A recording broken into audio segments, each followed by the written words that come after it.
Hi, this is Jerusha, and I am making you a special video that I have been talking about a little bit, thinking about quite a bit. I want to share some things with you that I have been reading lately. And for me, I haven't been reading I don't read very often, and especially I usually read nonfiction because I can skip around in the book and kind of like find what I want in it. I don't have to read it cover to cover. But so, also audiobooks never work for me. Well, recently a book was recommended for me by an author named Patricia Evans. And she actually has written about 4 or 5 books, and I got them on Audible, which is a app that you can get, and you can buy books. A lot of times through Amazon, you can buy the Audible version, and then you listen to the book through the Audible app, and then like on your iPhone, probably on other phones too, like Android. And then you can also get the Kindle version, and the Kindle version I like to follow along, so that if I want to take notes on something that's being read in the Audible version of the book, I can highlight, I can find the places in the Kindle book and I can highlight, I can take notes, I can even make copies, and like copies of some of the words and sections, and then like put them in like a OneNote document on my computer or on my iPad even, that I can access later, like special things that I want to kind of go back to later. So as far as personal development and like interpersonal issues, I have been very interested in this concept that Patricia Evans writes about. And it's because I'm really interested in it because it relates to a topic that I did not completely understand. So I know some things about domestic violence in terms of like physical violence, partner violence in families as well, like with children being, physically abused. I know more about that, but as far as emotional abuse, it's just kind of so subjective that it's so hard for me to kind of like put my fingers on it. And then this author, Patricia Evans, writes about the concept and the topic of verbal abuse. And she talks about it mainly from a couple's standpoint, like specifically men in our culture. And I hate to say that, make these generalizations, I already, see myself kind of zoning out when I hear somebody say, the men in our culture and the women in our culture are treated this way or whatever.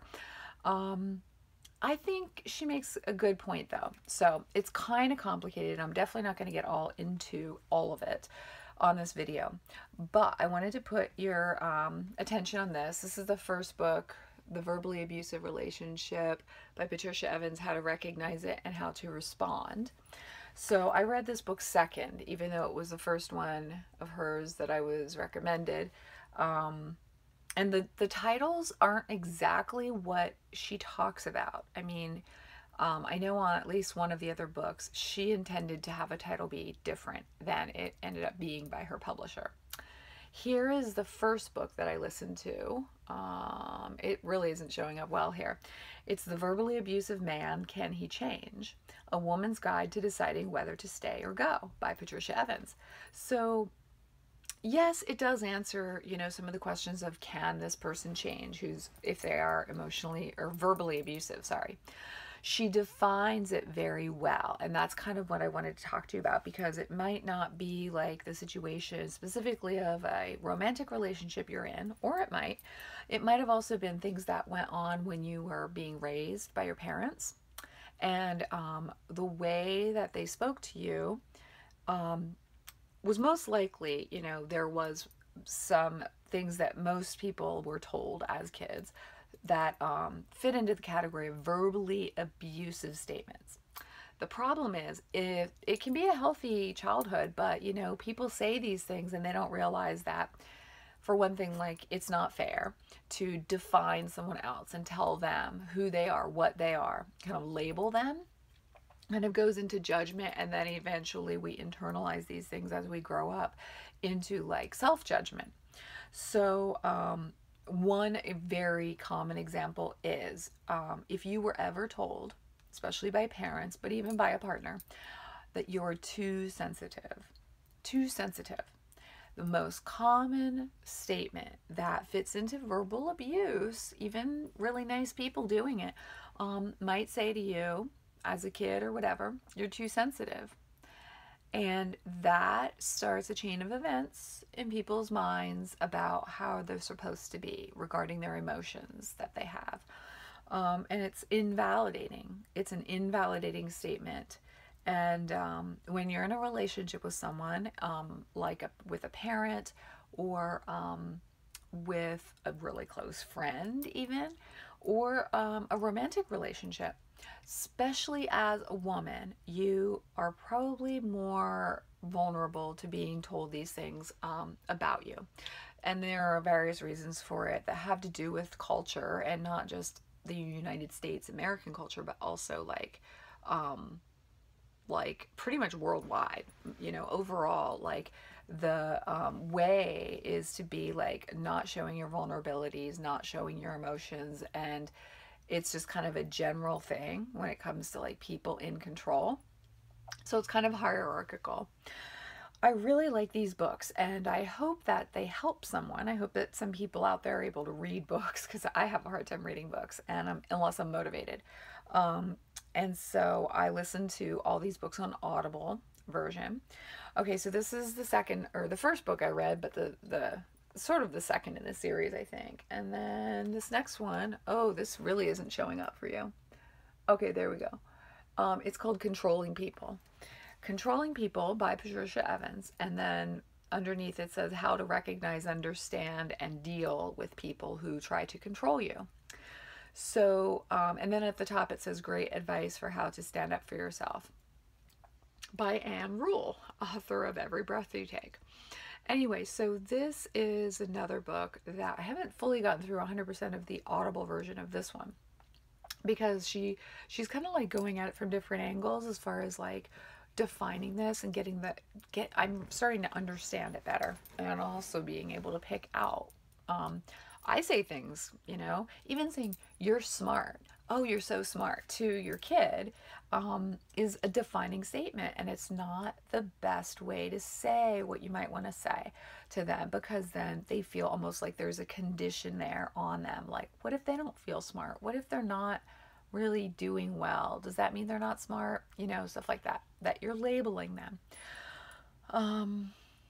You can say like, I'm really proud of you. I'm really impressed with how hard you tried and how much you worked on this, even though it was difficult and you weren't very interested in it. Those are things that, they're like more like an I statement. And yes, you can say an I statement that's like about your feelings.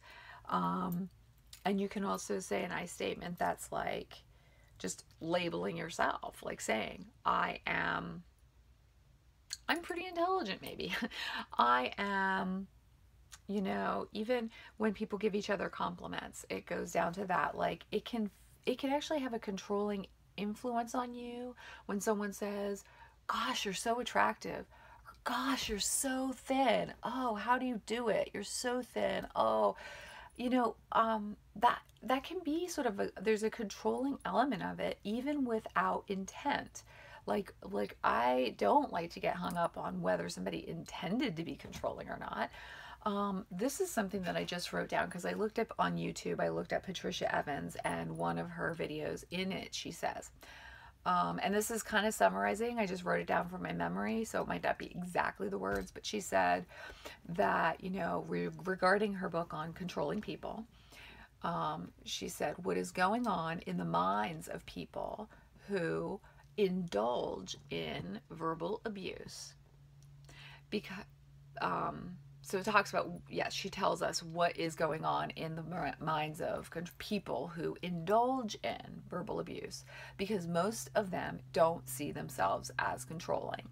Okay, so I really like her because even though she is pretty tough on people that are verbally abusive in a really like a huge part of the dynamic that they have in the relationship with a partner, if that has a verbally abusive like a strong verbally abusive component, it will have really tremendous effects on somebody's self-esteem and also on their functioning.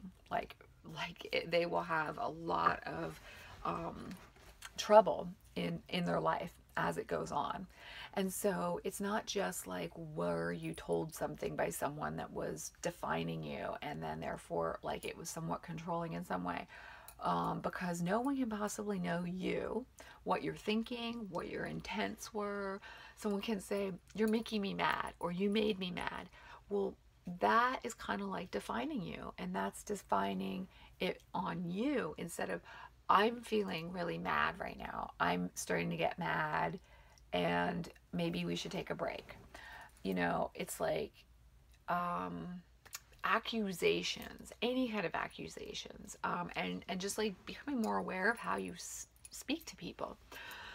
So, and I really like it that she uses a lot of quotes in her books from people who have called her. She's a consultant, and she's a writer, and she's a therapist, and she's a really good observer of people. And she uses a lot of quotes from men that she's spoken to, not only men that have been verbally abused, by their partner, but also by men who have realized through reading her books or, various things like that, like, oh, I am being controlling. I have these controlling dynamics that I employ in my relationships. After I get to know someone and get more comfortable with them, it usually starts to creep up. And they didn't even know it, and it has to do, she talks, I love about the origins of it and where it comes from in the man's childhood, and how he's kind of become disconnected from the emotional side of himself that is seen in our cultures and a lot of cultures as the feminine aspect. Well, young men, boys, if they're told don't cry, if they're told you're too sensitive, you're too feminine, if they're told things about themselves, they are more likely to disconnect from the emotional, intuitive side.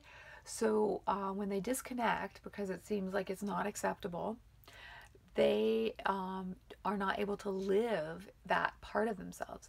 So if they've disconnected it, they sort of like tend to project it then into partners in the future, people they get close to and comfortable with. And they don't know that they're doing it. They don't know that they're like assuming that she knows what he's thinking, that she should know, that she should be meeting his needs, or that she these people who progress into like a verbally abusive dynamic in their relationships that are actually making the statements to their partner, do not realize that they are not actually listening to the woman. They're not listening to the partner. They're not asking her questions and listening for the answers. So once this starts, they start to define her and project the part of themselves that they've disconnected from onto her, because she's a woman. And it's in our society more acceptable for women to be vulnerable or to have emotions or to be intuitive. So if a man has an intuition of something that might happen, it's not like with these men who have disconnected from it, because when they were children, they were kind of, conditionally loved and also verbally abusive. To, be a man, raise them to be a man, raise them to be tough so they're not going to get hurt emotionally if they go off to war, is kind of like the historical, like, origins of this. So it's just really helpful to me because it makes me think about like how I speak to others, and it helps me to understand why I felt like just not validated and not seen or not known or not accepted, even from childhood, being told like, oh, don't be so opinionated because that's not very ladylike. I was saying like a husband won't want a woman who is too outspoken with her opinions. And those messages do become internalized because we don't know. And then by society, that they reinforce that. And we also see what we expect to see as well. So a lot of times women go throughout life being very vulnerable to judgment and doing it to themselves and not feeling like they're seen in a very like close romantic relationship, not feeling like you are really known or authentically accepted. That is very detrimental. And the longer that goes on, the more the woman will feel disconnected from her spouse. But she will not understand why. Because a lot of times she was raised that way and she learned that that's how people are, and she didn't realize that that wasn't like healthy or what she should deal with or put up with. So I wanted to share that with you. I have just really gone through these books in the last week and a half, and I see, people I'm close to falling prey kind of to it. I hate to think about like victims and things like that because I just don't think like that's very empowering. But to admit that, there are differences in gender and the experiences of men and women when it comes to things like being, even if you feel like it's a weakness to share your emotions, or you don't want to admit that you're, affected by something, then, or you don't want to even admit to how you feel because somehow inherently you've decided or learned in life like it's not okay to be angry.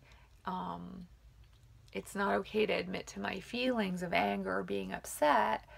And so then we try to disconnect from them, and then we become conditioned to not notice when we're not being validated or not being seen for who we are, even in a very, very close relationship. So I'm going to try to put the information below this video on the books, and maybe even a link to the Amazon of it. I'm not sure if I'll do that. I'm not very good yet at doing annotations on these videos, or making a little link in the video so you can click on it and have it go to the place you're looking for, or everything below having like links and things like that. So I just wanted to post this just to get things started in case anyone's wondering. Even if you don't think you're in a bad relationship, or if you don't think you're in an abusive relationship, well, it could happen. Even you might think you're really smart and you would never put up with that, but I personally, until I read these books, I did not know that the definition of verbal abuse is not only being called names, not only being yelled at by your partner or someone else, your parents. It is statements that define you, and statements that someone else is putting on you. And they're confusing because if you trust the person, you might be likely to, you might be likely to believe them or question yourself, question your own perspectives. So there are lists of them in the book Can He Change that I showed you this cover of before. So there's lists in the back that give you ideas or examples of these kinds of statements. So words or phrases that define you. A person may tell you what you are, for example, crazy, critical, cruel, demanding, demeaning, hard to get along with, emotional, sensitive, self-centered. And then they may tell you what you are doing, for example, that tell you that you are acting emotional, tell you you're attacking me. So even if you're actually being attacked, sometimes the person will project it onto you and accuse you of the thing that they're doing. And it's really hard to turn around and be like, no, you're attacking me. because they just accused you of it. And so it's like, well, they said it first, so now you feel like you can't. The tendency is for the woman or the person who's being verbally abused to try to get the person that's saying that to them to see things rationally, to like explain, no, I didn't mean that by it. No, I'm not like ungrateful, and really explain. And she talks about how that is really not going to be helpful, or they're not going to hear what you have to say. So instead, she gives you some very quick, brief things that you should say, like, stop it. I don't want you to tell me how you think I feel, because it's probably not what I'm feeling unless I've told you. So there are other ones in the book, The Verbally Abusive Man, Can He Change? In Appendix A is the verbally abusive statements. So I highly recommend these books, and maybe you'll read them, maybe you won't, but I did want to share it with you. And I also have like some other self-help kinds of things that I might share with you as time goes on. But for now, that's all. It's a 21-minute video. That is way too long. I hope that some people listen to it, but I'm probably rambling a little bit too. So I have put a little bit of background here. I was inspired by another YouTuber who, she knows who she is, I think, because I complimented her on the background of one of her videos that she did. And so I set something up for you guys. I even have a bowl of rocks that are covered with moss. Not real. They're actually styrofoam, but I splurged because they just give this kind of like, I love moss, and it gives kind of like a neat little, gives me a, even though these are fake plants, I actually think that they give me a sense of like the real kind of outdoors. And these are from IKEA. I think IKEA has the best fake plants. And I love them. And we have an IKEA here in Portland, Oregon, which is like, wow. We don't have to go to another city to get IKEA. I actually think I got this at Tuesday Morning, which is another store. It's like a discount store. So, and this was too expensive too. This might have been $9.99. I mean, come on. Tuesday Morning, it's supposed to be a discount. It's not real lavender, but it looks like lavender. It's like in a burlap bag there. So, you know, we've got these UV resistant windows here. So we can't grow healthy plants here in our house. And like year round, we've got the lavender plants in these really cool looking pots. This one doesn't fit in very well, but this is like actually porcelain. So that's all. Have a good night. Love you guys, and hope you like the video. Hope you find it helpful.